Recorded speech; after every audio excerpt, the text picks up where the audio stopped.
anticoagulated tube বা anticoagulated vial, 70% alcohol for disinfectant and cotton.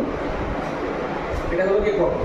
তো আমরা ব্লাড কালেকশনের জন্য ফার্স্ট অফ অল একটা পেশেন্টের আমরা সাইট চুজ করব, যে সাইটটাকে আমরা বলছি অ্যান্টিকিউবয়েডাল সাইট।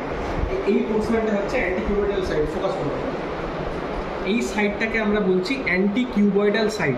এই অ্যান্টিকিউবয়েডাল সাইডে আমরা যখন টুর্নিকেটটা বাঁধবো, টুর্নিকেট বাঁধলে আমরা যে ভেনগুলোকে দেখতে পাবো, ব্লাড কালেকশনের জন্য যেসব ভেন আইডিয়াল বা ideal vein for blood collection, সেগুলো হচ্ছে this vein is cephalic vein, this vein is basilic vein, this vein is basilic vein and this vein is median cuboidal vein. তো আমরা চেষ্টা করবো মিডিয়ান কিউবয়েডাল থেকে blood collection করার।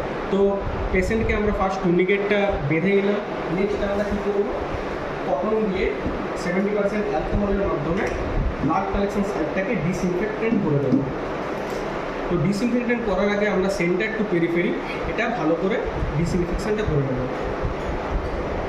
After disinfection আমরা পেশেন্টকে বলবো হাতটা এটা ভালো করে মুড়ে ফেলতে, যাতে আমরা ভেনটা প্রপারলি বুঝতে পারি। একবার ডিসইনফেক্টেন্ট করার পরে আমরা এই জায়গাটাতে আর হাত দেবো না, যাতে না ফার্দার কোনো ইনফেকশন এখানে পুট হয়ে যায়। তো নেক্সট আমরা কী করবো, আমাদের সিরিঞ্জকে নেব, সিরিঞ্জ নিয়ে পিস্টনটা ভালো করে টেনে আমরা ইজি করবো অ্যান্ড এখানের মধ্যে যে যে এয়ার আছে সেই এয়ারটা পাস করবো। নেক্সট আমাদের সিরিঞ্জটা দেখে নেবো ঠিকঠাকভাবে টাইট আছে কি, অ্যান্ড টাইট থাকার পরে আমরা এটা পেশেন্টের হাতে ইনসার্ট করব। এইভাবে একটা সিরিঞ্জ পেশেন্টের হাতে আমরা ইনসার্ট করলাম।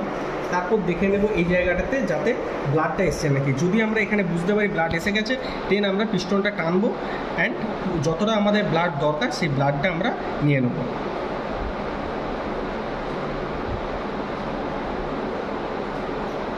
ব্লাড কালেকশনের পরে আমরা তুলো দিয়ে এই টুর্নিকেট তুলে দেবো এবং পেশেন্টের যে হাতটা মুঠো করতে বলা ছিল সেই মুঠোটা ছেড়ে দিয়ে পেশেন্টকে হাতটা ভাঁজ করে দিতে পারবো।